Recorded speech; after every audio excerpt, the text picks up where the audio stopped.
Olá, bem-vindos ao minicurso História das Relações entre a Matemática e a Física.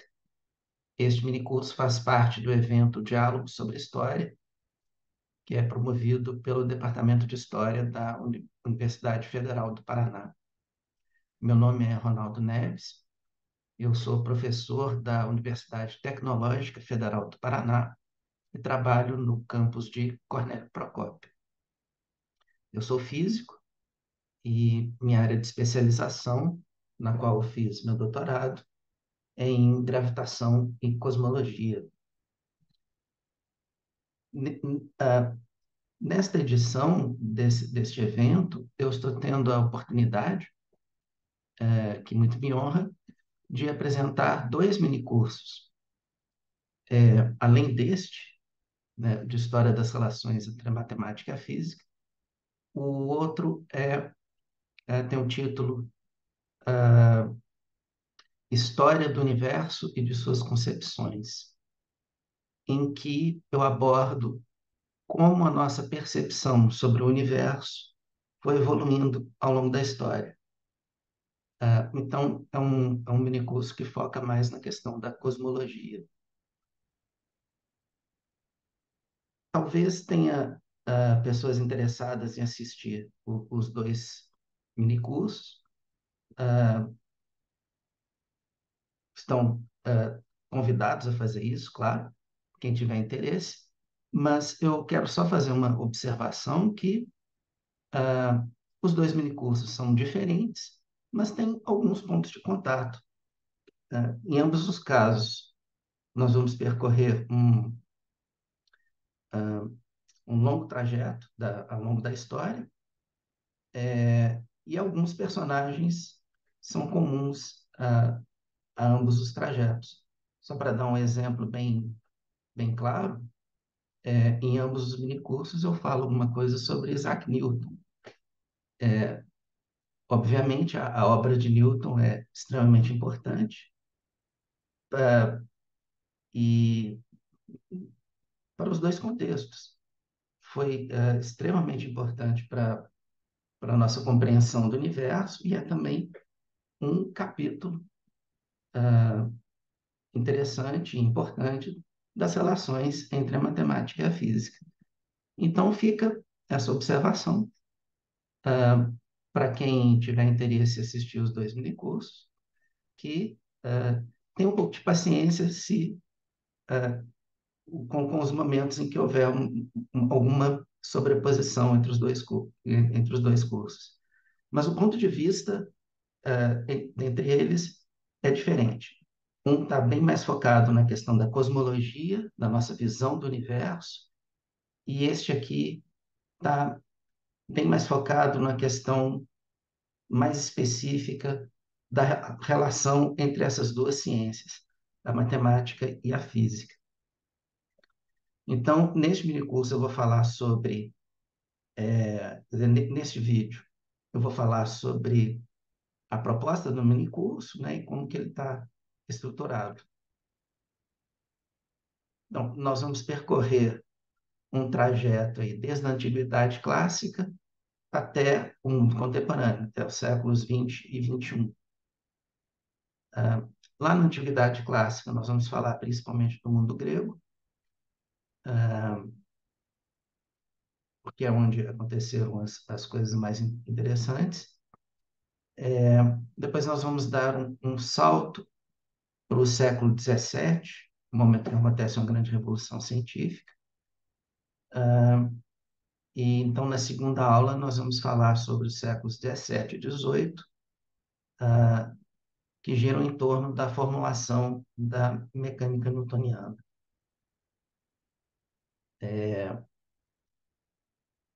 Na aula 3, nós vamos falar sobre um ponto específico, que é o cálculo vetorial, que acontece ali no final do século XIX. Na aula 4, nós vamos falar sobre a formulação da teoria da relatividade e vamos ver a relação que tem com uma parte da matemática, que é a geometria diferencial. Cálculo vetorial, não falei, tem uma relação próxima com o desenvolvimento da teoria do eletromagnetismo. Na aula 5 nós vamos falar sobre a área de sistemas dinâmicos, que envolve, por exemplo, a teoria do caos. E na sexta aula, nós vamos falar de uma forma um pouco mais geral sobre o século XX, o século XXI, e então fazer algumas reflexões finais. Então, a abordagem que nós vamos adotar aqui ao longo deste mini curso é não de fazer uma história totalmente abrangente, né, de cada uma dessas disciplinas,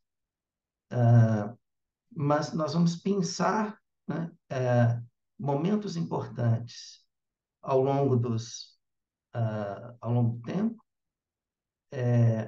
em que a interação entre a matemática e a física aparecem de forma mais clara.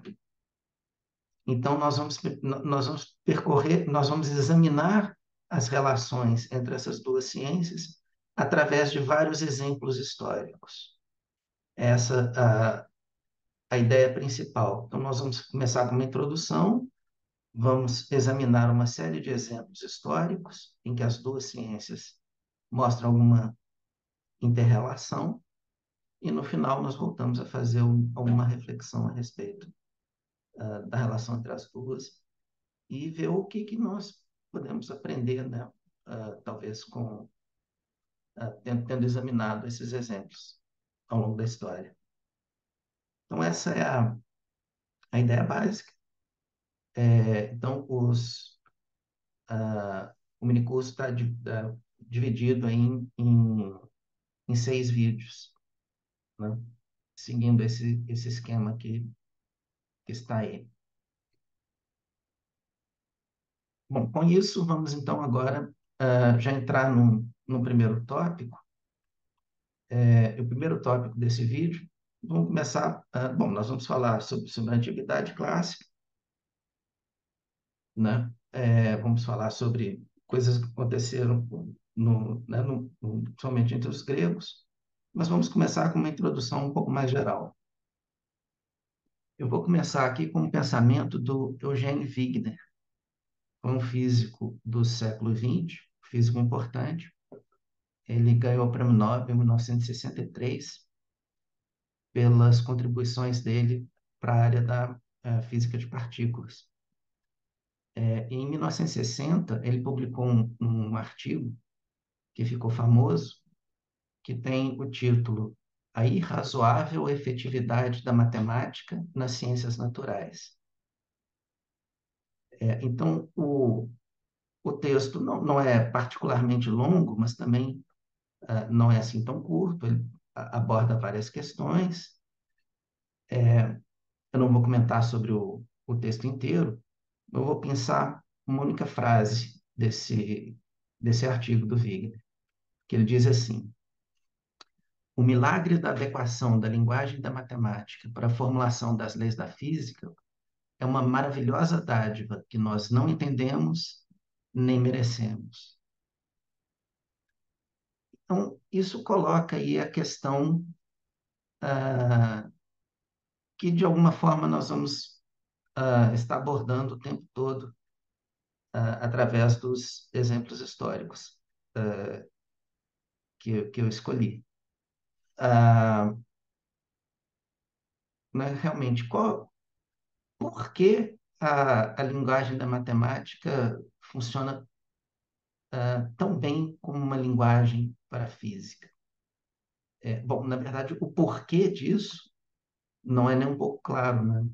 Ah, Acho que dá para perceber que esse é o tipo de questão para a qual é difícil achar uma resposta definitiva. Talvez não exista uma resposta definitiva, né? Existem diferentes pontos de vista. Então, o Wigner está mostrando um certo espanto com isso, né? Por que que a matemática se adequa tão bem a, a ser uma linguagem para expressar as leis da física? alguém talvez possa não sentir tanto espanto e achar que essa seja uma coisa natural. Bom, então,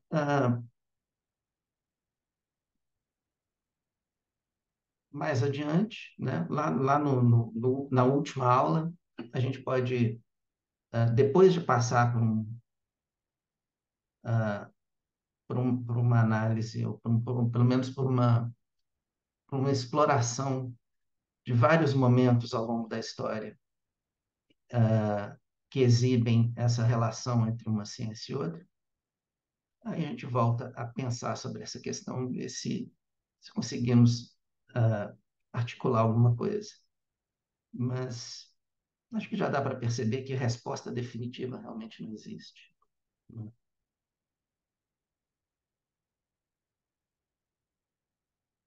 Começando com algumas definições que eu acho que são importantes para dar um contexto, né, da, do nosso exame da relação entre essas duas ciências. Vamos fazer aqui uma diferenciação conceitual entre ciências formais e ciências empíricas.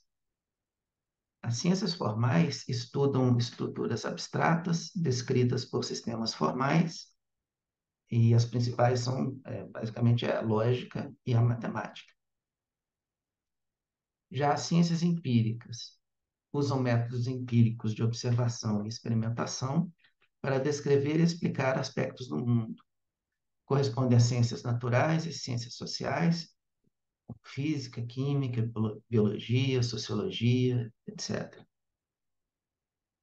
Então, o, o importante aí é que ciências empíricas estão interessadas em explicar algum aspecto do mundo, não é? Através de observação e experimentação.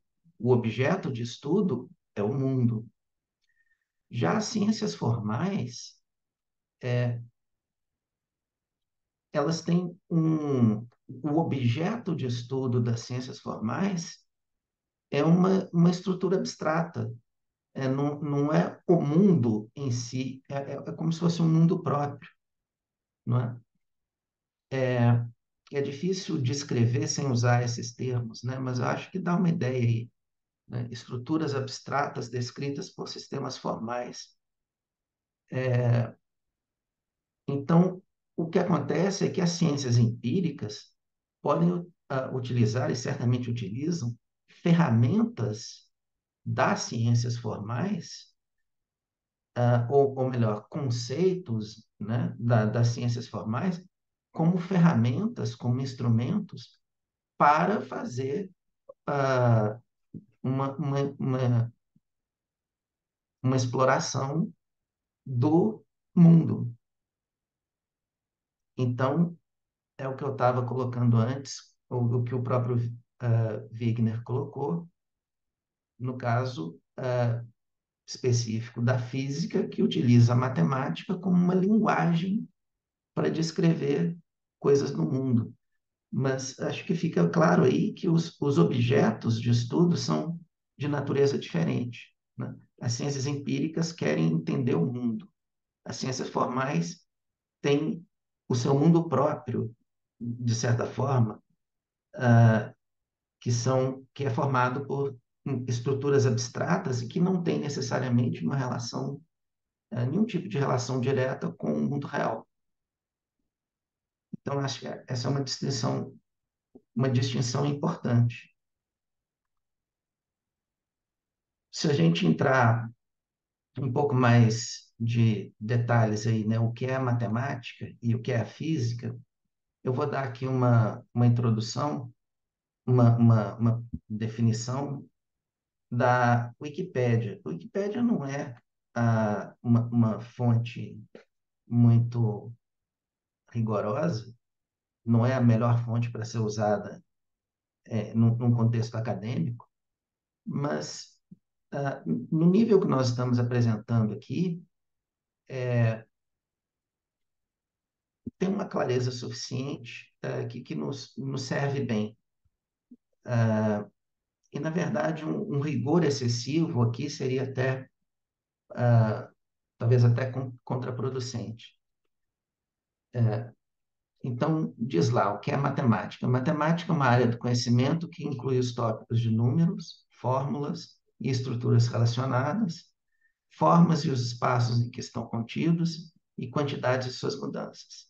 Esses tópicos são representados na matemática moderna com as principais subdisciplinas da teoria dos números, álgebra, geometria e análise, respectivamente. Não há consenso geral entre os matemáticos sobre uma definição comum para sua disciplina acadêmica. E essa última frase aqui me permite usar a Wikipédia sem nenhum peso na consciência. Não há consenso geral entre os matemáticos sobre uma definição comum. Esse tipo de definição é muito difícil de ser dada. Então, por isso, essa versão aqui funciona tão bem quanto qualquer outra.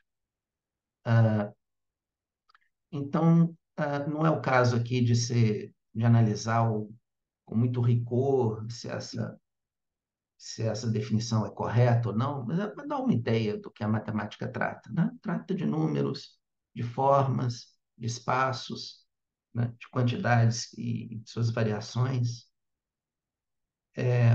algo nessa linha, né? E claramente, então, são aquelas estruturas abstratas, né? Que não têm necessariamente nenhuma relação direta com o mundo real, ou sua vez, o que é a física? De novo, usando a Wikipédia e com o mesmo espírito de não levar a sério demais a definição.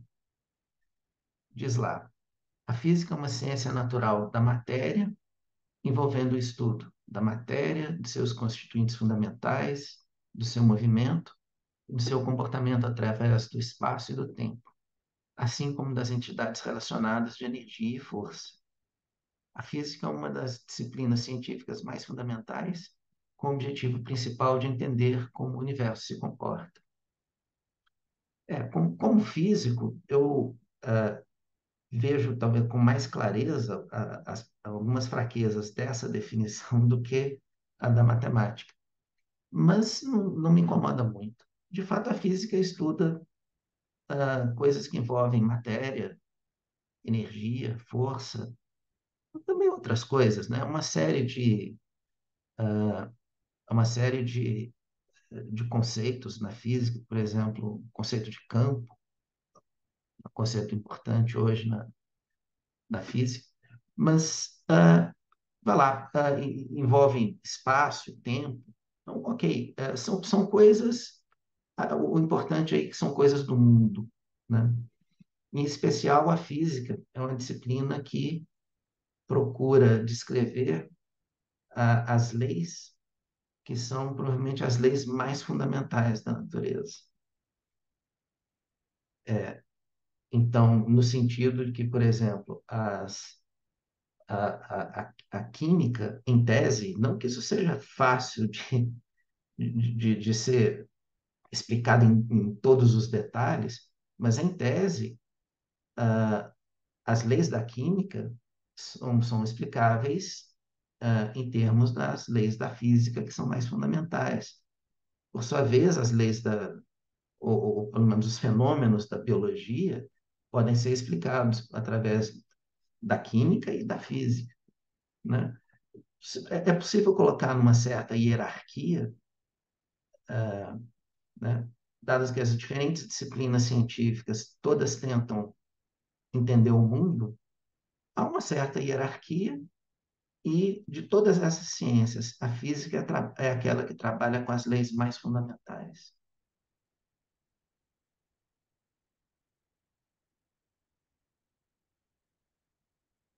Pegando um ponto ah, específico aqui sobre as origens da matemática,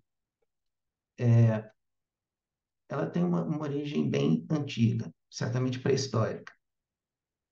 Conceitos como os de número, de magnitude, de forma, reconhecimento de padrões da natureza, essas coisas todas são muito antigas, né? São universais e muito antigas.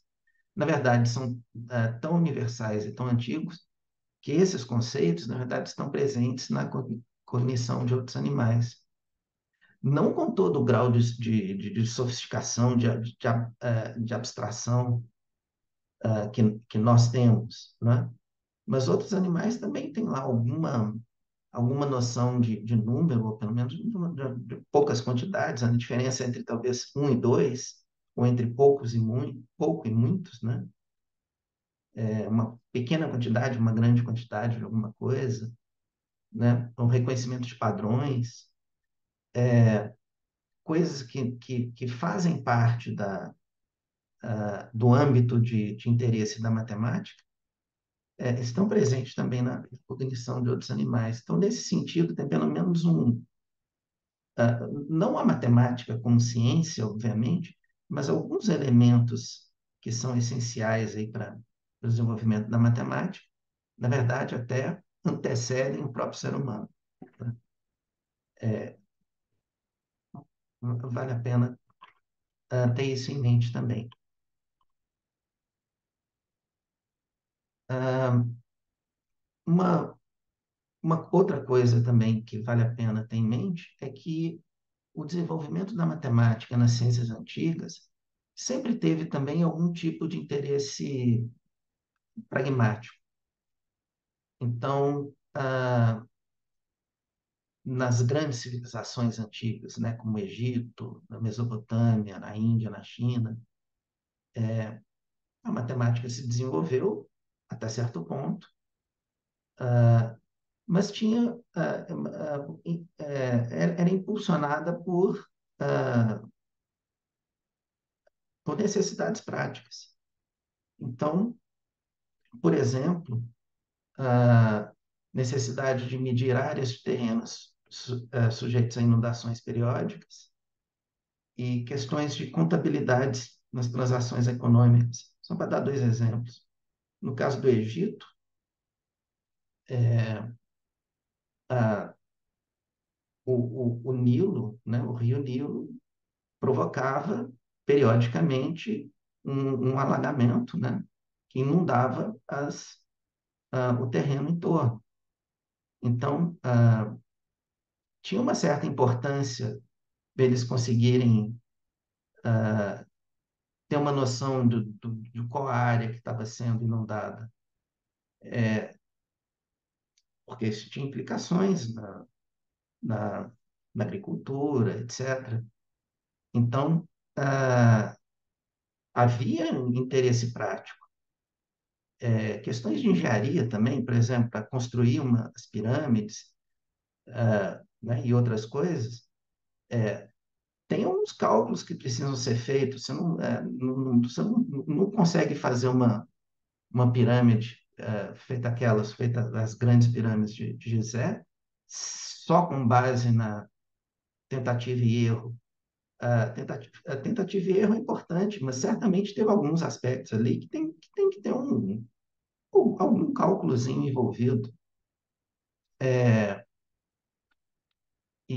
Obviamente, quando você tem uma economia complexa, quanto mais complexa for a economia da sociedade, mais importante vai ser tentar ter algum tipo de controle contábil das transações que estão acontecendo, né?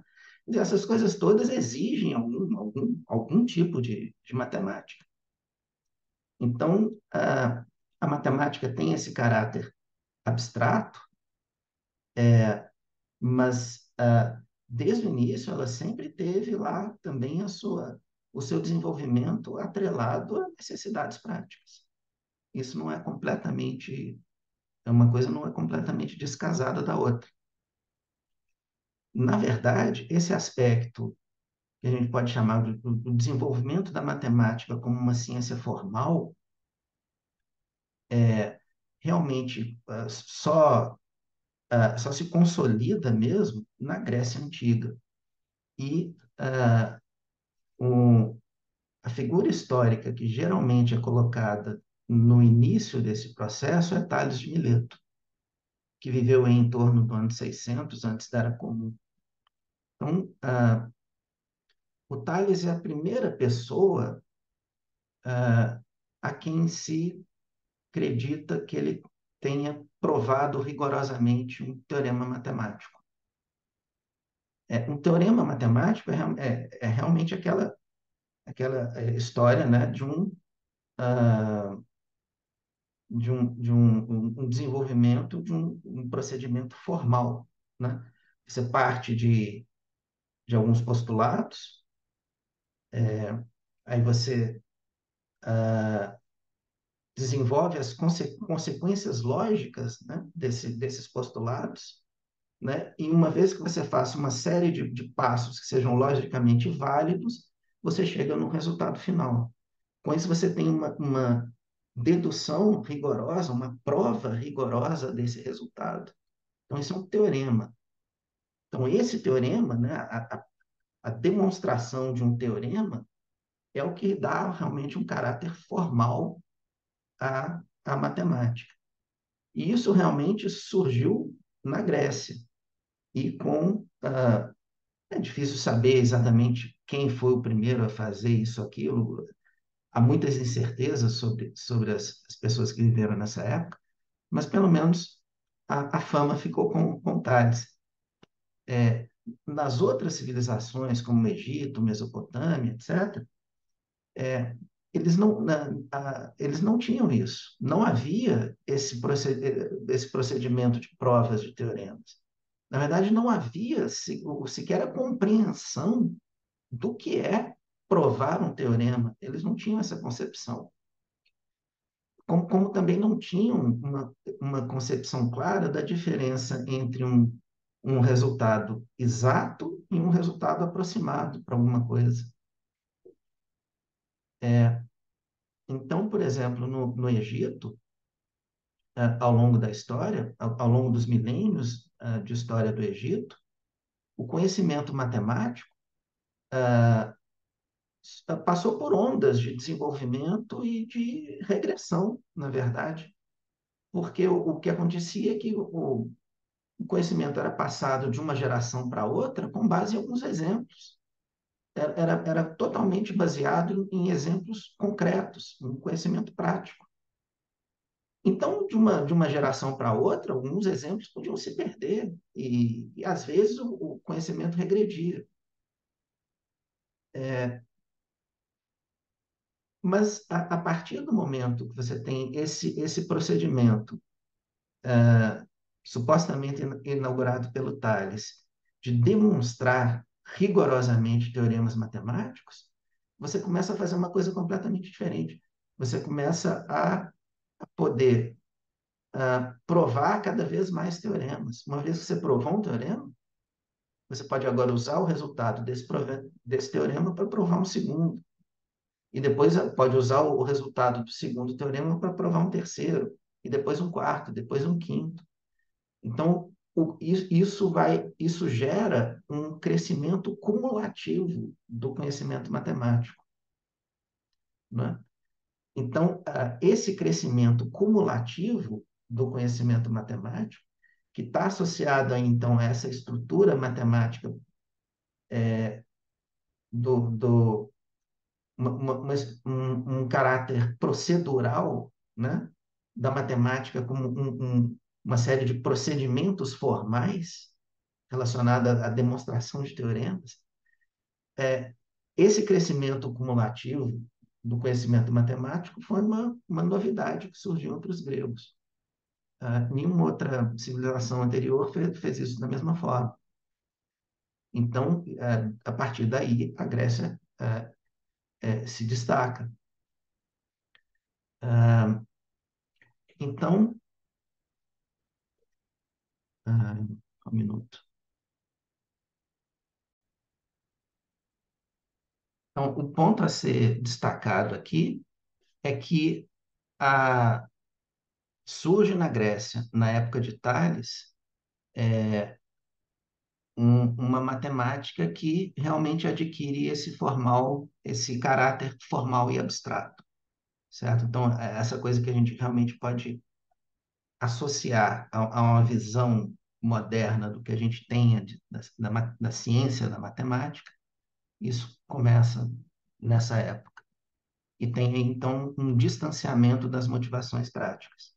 Você pode utilizar o conhecimento matemático para outras coisas, mas a matemática por si só tem um procedimento próprio, que é formal e abstrato.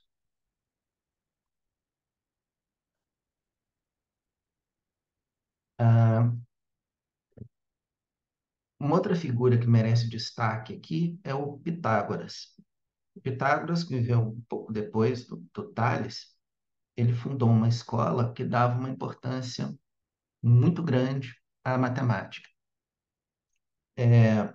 Uma das coisas que ele observou foi estudando música, estudando a, a, relações entre sons produzidos por cobras vibrando. O instrumento musical mais comum na época era uma lira de 3 cordas. Então, o Pitágoras usou, na verdade, não uma lira, mas ah, uma espécie de lira, um instrumento com uma corda só, chamado monocórdio. E estudando a vibração de uma corda, né, nesse monocórdio, ele estabeleceu, ele percebeu as relações numéricas entre sons que pareciam mais agradáveis quando combinados. Eu não vou descrever em detalhes aqui, porque isso exigiria ir muito longe no estudo aí dos sons, mas o que ele fez foi pegar, por exemplo, pega uma corda esticada, vibra essa corda, ela produz um certo som.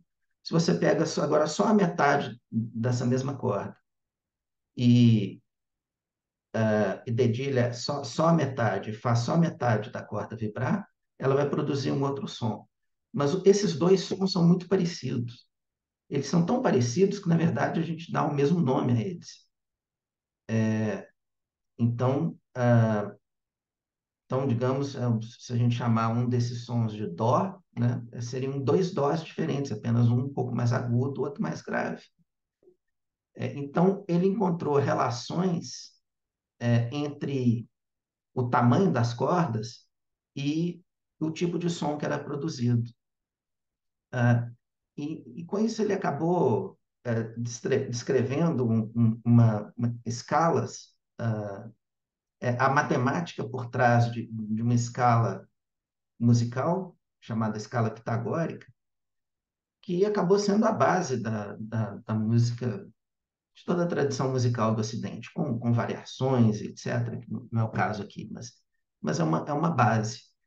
Então, mas o ponto importante aqui é o fato de você conseguir estudar uma coisa do mundo, né? Sons, notas musicais, e você poder fazer uma análise numérica e encontrar relações numéricas entre sons.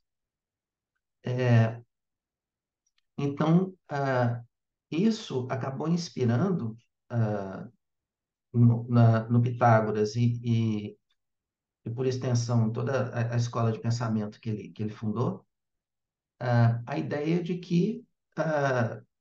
ah, de que a matemática era importante para descrever os fenômenos do mundo. Então, ele resumiu isso com uma máxima que tudo é número. Né? Então, essa era a forma como eles colocaram. Tudo, ou como Pitágoras colocou, tudo é número. A gente pode traduzir isso, né, dizendo que o número aqui, né, assim, é matemática, né?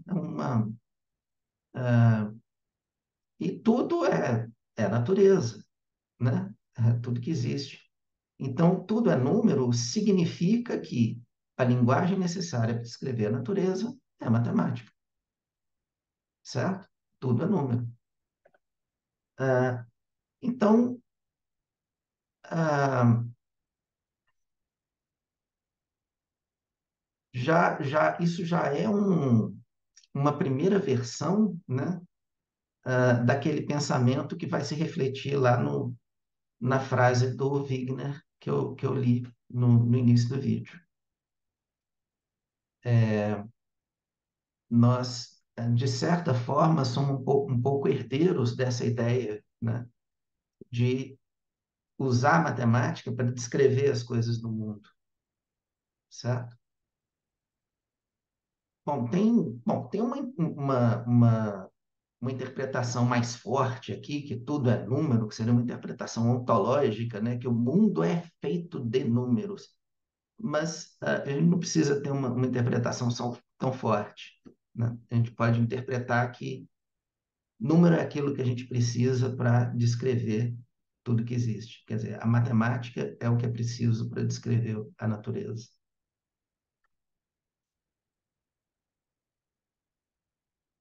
Bom, aí uma outra pessoa super importante da época foi o Arquimedes. É claro que existiam várias pessoas, mas agora, então, focando mais especificamente na questão da matemática e física, né? O Arquimedes foi, com certeza, o maior gênio matemático do mundo antigo.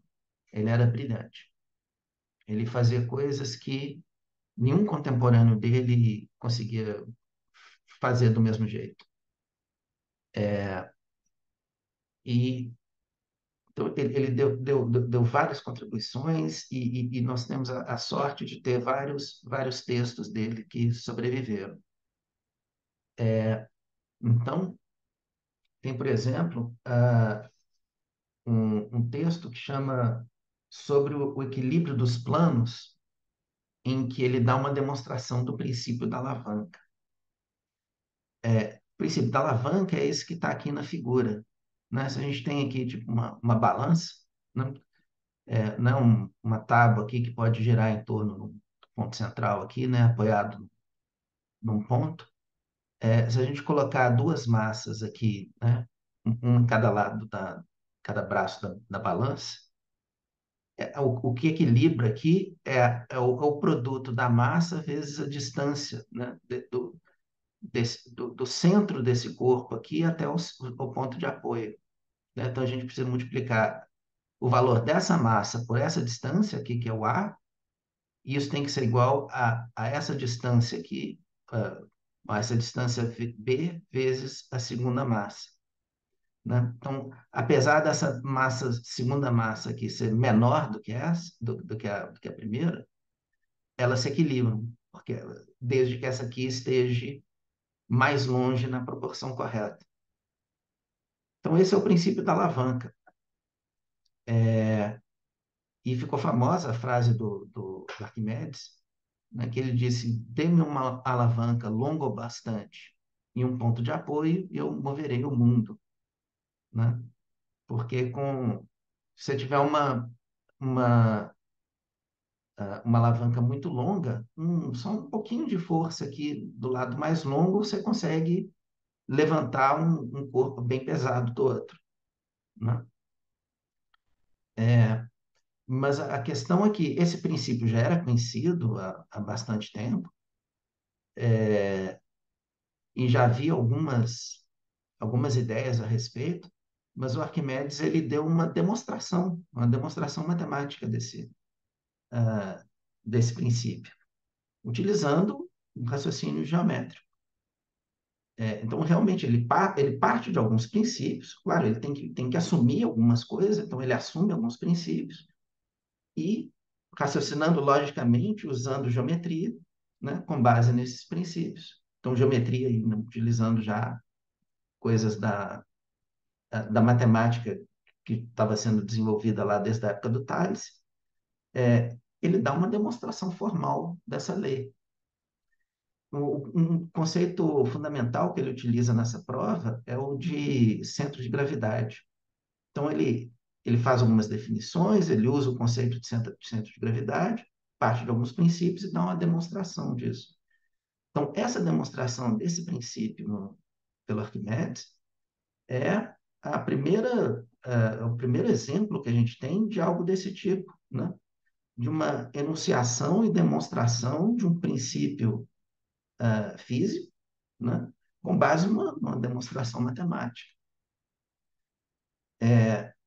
Então, no certo sentido, isso é o início da mecânica como ciência, né? No caso aqui, seria a parte da a mecânica, de forma geral, é a ciência que estuda o movimento dos corpos. No caso aqui, isso é a parte da dinâmica que fala de corpos em equilíbrio, né? Então, não trata do movimento dos corpos, mas corpos em equilíbrio. Então, é uma parte da mecânica chamada de estática. A estática estuda corpos em equilíbrio e a dinâmica, corpos em movimento. Então, esse é um princípio importante da estática, parte da mecânica, e a primeira demonstração matemática de um princípio da física. Então, obviamente, importante. Num outro livro, com o título de Sobre os Corpos Flutuantes, o Arquimedes dá um outro princípio importante, agora da hidrostática, né, do estudo dos fluidos em repouso. É a lei do empuxo, é a lei que ficou conhecido como o princípio de Arquimedes. É a lei que explica quando que um corpo colocado num fluido, quando que ele flutua, quando que ele afunda. Né? O que ele descobriu é que quando você mergulha um corpo num fluido, esse corpo, a parte dele que está sendo mergulhada dentro do fluido, vai deslocar uma parte do fluido com o mesmo volume. Esse fluido deslocado vai exercer sobre o corpo uma força no sentido contrário do peso, que é o que a gente chama de empuxo. Então, a forma como ele enunciou é que, quando um corpo é mergulhado no fluido, esse corpo sofre uma força no sentido contrário do peso, que é igual ao peso do fluido deslocado. Então, também é um princípio matemático, né? Tem uma formulação matemática importante aí.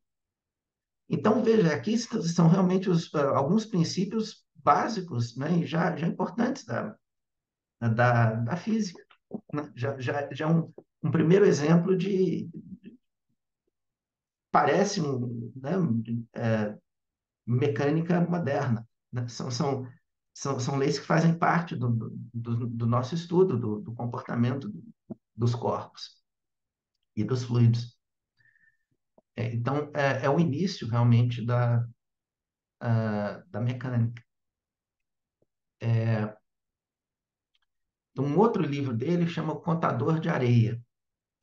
Esse não é um livro, esse é um texto mais curto, mas é um texto interessante, em que ele faz uma estimativa do número de grãos de areia que caberiam no universo heliocêntrico de Aristarco.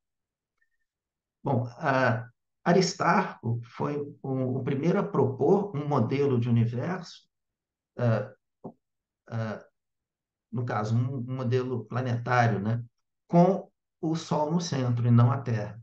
Um modelo de universo com o Sol no centro. Então, e foi exatamente esse modelo do Aristarco que mais tarde seria retomado pelo Copérnico. Mas o ponto aqui, que é interessante, é que o Arquimedes, nesse texto, ele estava interessado, o desafio dele era de tentar fazer essa contagem. Quantos grãos de areia caberiam no universo inteiro? Bom, primeiro, qual o tamanho do universo? Então, ele pega diferentes modelos de universo que haviam na época e ele escolhe um modelo do Aristarco, esse modelo heliocêntrico, e resolve, então, bom, dado esse modelo do universo do Aristarco, quantos grãos de areia caberiam nesse universo? E é claro que é um número enorme, é um número muito grande. Então, como expressar números assim tão grandes? Para expressar um número muito, muito, muito grande, você precisa de algumas de ferramentas matemáticas para isso. Então, hoje em dia, as ferramentas matemáticas que a gente tem, que nos permitem fazer isso, no fundo, estão relacionados ao conceito de logaritmo. A gente coloca em termos de expoentes, né? A gente usa potências de 10, mas expoentes, potências, na verdade, tem a ver com a operação do logaritmo. Então, a teoria matemática, ou o conceito matemático fundamental, que realmente dá uma ajuda muito grande para falar de números muito grandes, é o conceito de logaritmo. Mas o conceito de logaritmo só foi ser desenvolvido lá no século XVII, no final do século XVI, início do século XVII, por John Napier. Então, o Arquimedes, 2000 anos antes, claro, ele não conhecia o conceito de logaritmo. Então, ele estava tentando encontrar uma maneira. E ele propôs algumas ideias e, por muito pouco, ele não descobriu o conceito de logaritmo. Ele bateu na trave, um pouquinho mais ele teria descoberto o logaritmo. Ele quase chegou lá, não chegou a tanto. Mas, então, o desafio dele era tentar como falar de números muito grandes. Mas veja que ele coloca isso num contexto que tem um contexto físico, né? O número de grãos de areia que caberiam no universo. Ah, então, uma motivação física para esse exercício matemático de falar de números muito grandes. Um outro texto importante dele é o Método. Esse é um texto diferente dos outros, porque esse é um texto, uma carta que ele escreveu para um amigo, para Eratóstenes, que se perdeu. Na verdade, ao longo dos séculos, esse texto era desconhecido. Ele só foi descoberto no início do século XX, né? Em torno de 100 anos atrás. Um texto medieval que eles faziam isso de vez em quando. Alguém apagou o texto do Arquimedes e escreveu um outro texto por cima. Então, mais ou menos uns 100 anos atrás, cento e poucos, alguém encontrou isso, percebeu que tinha um texto lá que tinha esse texto, esse segundo texto apagado por baixo, e acabou que esse texto apagado era um texto do Arquimedes. Então, a gente pôde recuperar esse texto agora, do século XX para cá. Então, ao longo da história do desenvolvimento da matemática, esse texto era desconhecido. Mas o que ele faz nesse texto é que ele mostra como ele pensava para chegar em alguns dos resultados mais importantes que ele encontrou. Tem alguns resultados do Arquimedes, coisas como cálculo do volume da esfera e também da superfície de uma esfera, que são cálculos muito difíceis de serem feitos com uma matemática mais elementar, digamos. Correspondem a um cálculo integral. E, de novo, o cálculo integral só foi ser desenvolvido plenamente no século XVII, pelo Newton e pelo Leibniz.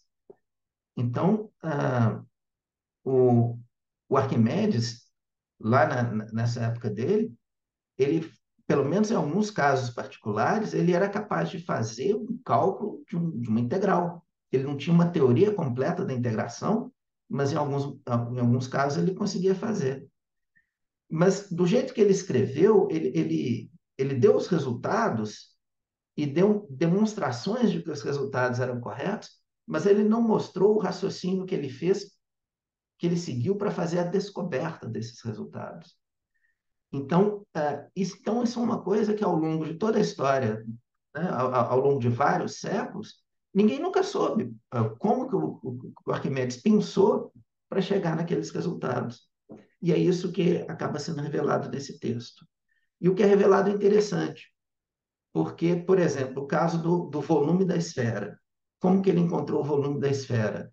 Ele usou uma balança como essa aqui.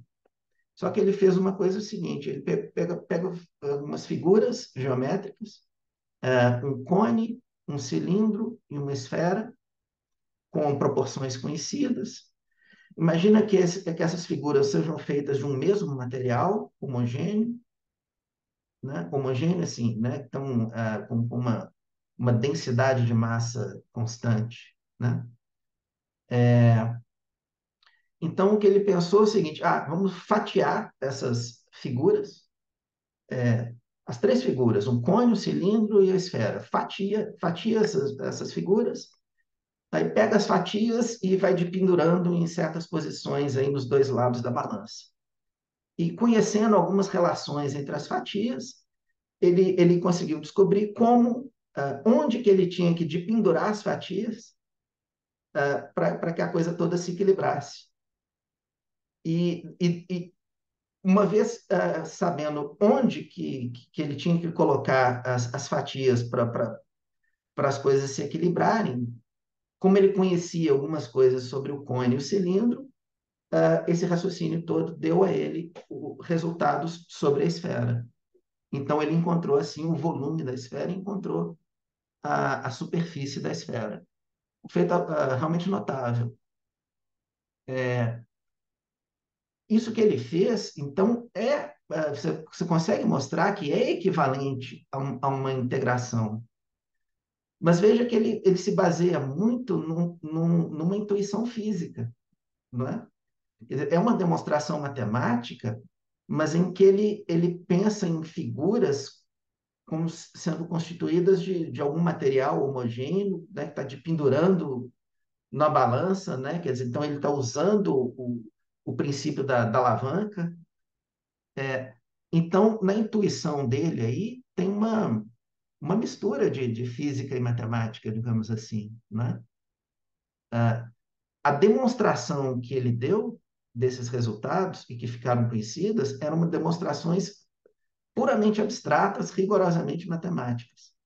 Mas o modo que ele usou para chegar à descoberta envolvia uma intuição física.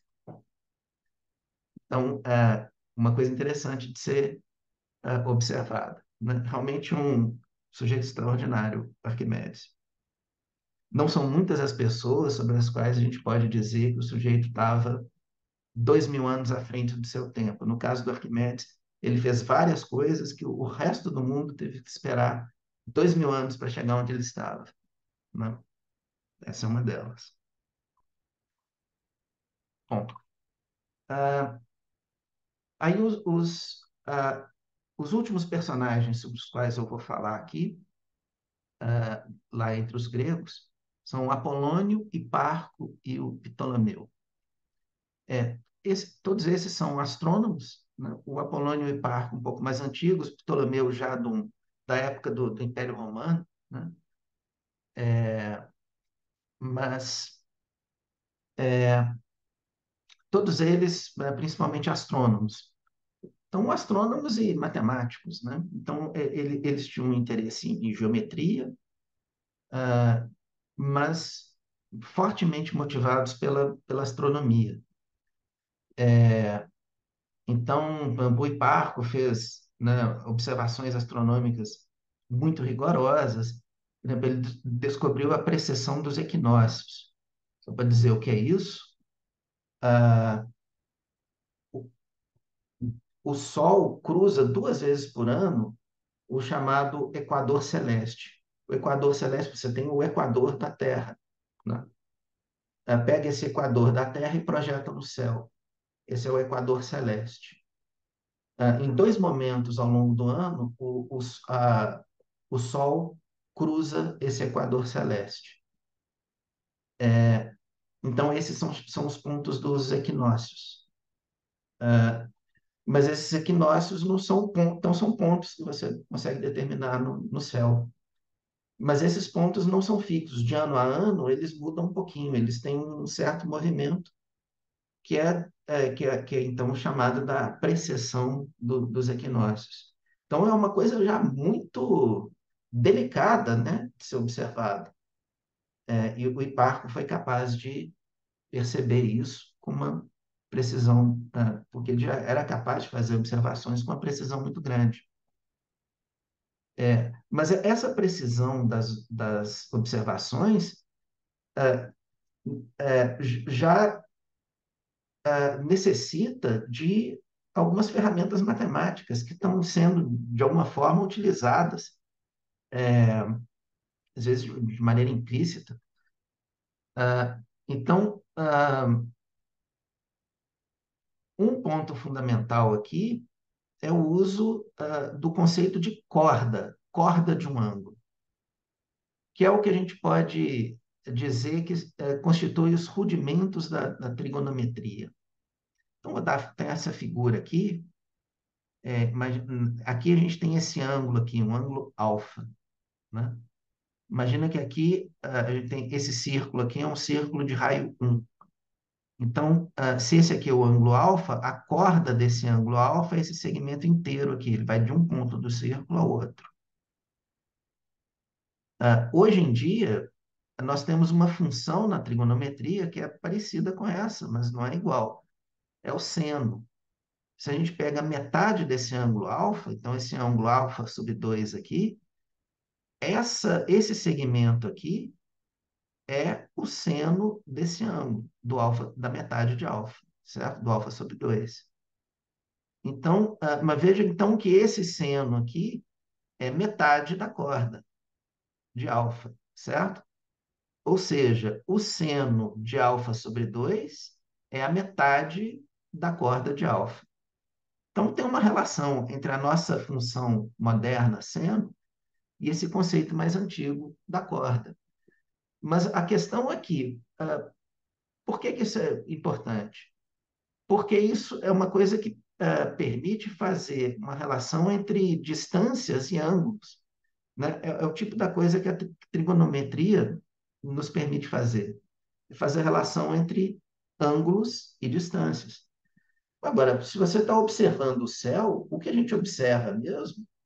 A posição de uma estrela, digamos, no céu, a gente não tem necessariamente noção de quão distante está aquela estrela. O que a gente vê é uma certa posição no céu que é descrito por, ou melhor, se a gente compara a posição, duas posições no espaço, no céu, duas posições diferentes que a estrela ocupa em dois momentos do ano, ou a distância entre, ou a diferença entre duas estrelas, o que a gente vai medir é um ângulo, certo? É um ângulo, não é? Então, a trigonometria, a astronomia usa com muita regularidade medidas de ângulos, mas acaba que você tem que associar essas medidas de ângulos a distâncias e você acaba precisando de ferramentas que são as hoje dadas pela trigonometria. Então, no mundo antigo, o que eles tinham de trigonometria era esse conceito de corda. Então, esse conceito, o que eu quero dizer aqui é que esse conceito de corda de um ângulo surgiu e foi desenvolvido muito em função da necessidade de ter ferramentas para lidar com ângulos que fazem o trabalho que a trigonometria faz hoje. E isso tinha o interesse nisso, desse tipo de coisa, vinha principalmente por causa da astronomia. Então, aqui você tem um caso em que a astronomia está influenciando o desenvolvimento de uma parte da matemática. No caso aqui, os primeiros passos da trigonometria sendo ah, inspirados, né, ah, ah, pela, pela astronomia. Há outras coisas que foram desenvolvidas. O Apolônio, por exemplo, estudou epiciclos, que eu não vou entrar em detalhes demais, só dizer muito brevemente. No modelo geocêntrico, em que a Terra está no centro, os planetas não giram simplesmente, não tem simplesmente uma órbita circular em torno da Terra. Os planetas giram em torno de um ponto e esse ponto é que gira em torno da Terra. Então, esse círculo menor em torno do qual o planeta gira é chamado de epiciclo. E o centro do epiciclo gira num círculo maior chamado de deferente. Então, essa estrutura de epiciclos é importante para o desenvolvimento de um modelo geocêntrico. Ah, então, então, isso envolve o desenvolvimento de ferramentas e de técnicas, de coisas associadas à geometria. Se você quer entender o movimento dos planetas, você precisa de desenvolver a geometria necessária para descrever esse movimento, né? Ah, então, outras coisas, curvas cônicas. Ah, as curvas cônicas é toda uma família de curvas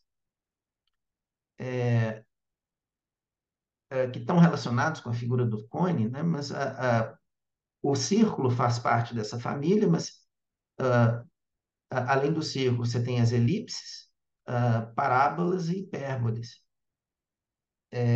Então, é toda uma família de curvas que tem suas propriedades, estão relacionadas com o cone, e que, nesse momento, o Apolônio tinha interesses em astronomia e tinha interesses em geometria, mas, nesse caso, acabou que as curvas cônicas fora o círculo não foram utilizadas, mas seriam mais tarde. Lá adiante, a gente vai ver que o Kepler acaba utilizando elipses, que é um outro tipo, né, de curva cônica, para descrever o movimento dos planetas. Ah, Então, acaba que a ferramenta, o conceito matemático aqui desenvolvido pelo Apolônio, não que o Apolônio tenha sido o primeiro a descobrir, mas é que ele estudou em bastante detalhes, essas curvas estudadas pelo Apolônio acabaram sendo fundamentais depois na astronomia, mais adiante, né? Muitos séculos depois. E para fechar aqui, o Ptolomeu foi o sujeito que, um pouco mais tarde, foi o sujeito que fez um modelo geocêntrico mais completo. Realmente um modelo muito bem feito para descrever o movimento dos astros, usando uma boa parte da matemática anterior, usando os epiciclos do Apolônio, e realmente um modelo muito bom que acabou sendo dominante por mais de 1000 anos. Ele só foi ser questionado na época do Copérnico, lá já no século XVI. Então, para que o Ptolomeu conseguisse fazer esse modelo tão bem sucedido, que ficou 1000 anos, né, como uma ideia dominante, e veja que isso passa por todo um momento, por exemplo, da Idade de Ouro da astronomia árabe, do mundo árabe, que vai acontecer lá nos séculos 12, 13. Durante toda essa época, o modelo do universo era o modelo do Ptolomeu, porque ele funcionava muito bem. E ele funcionava muito bem porque ele tinha uma base matemática muito sofisticada, porque tinha uma geometria muito desenvolvida. Então, o casamento aí de astronomia, né, e o interesse em fazer um modelo do universo é inseparável aí de desenvolvimentos importantes na geometria. Bom, então, com isso eu vou terminar aqui esse vídeo e a gente se vê no próximo. Obrigado pela atenção.